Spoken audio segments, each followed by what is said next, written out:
Teacher লাগবে আমাদের অতগুলো নেই। পরীক্ষাটা কি করে দিব? আবার একটা কথা বলছি, পরীক্ষা হবে। পরীক্ষা দেখ, আজ যেরকম সূর্য প্রতিদিন ওঠে, একদিন হয়েছে যে সূর্য ওঠেনি?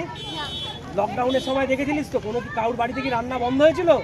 সব প্রকৃতির নিয়মে চলতে থাকবে, কোনো কিছু বন্ধ হবে না। কিন্তু তোরা যদি এই জিনিসটা করে থাকিস বা তোরা অসুস্থ হয়ে গেলে তোরা একটা বছর পিছিয়ে যাবি।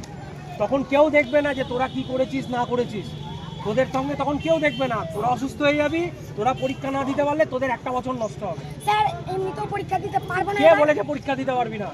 টিচার না দিলে আবার টিচার পরীক্ষার কোশ্চেনও হবে, পরীক্ষাও দিতে পারবি। বুঝতে পেরেছিস? আমরা পরীক্ষা দিলাম, কোশ্চেনটা কে দেখবে?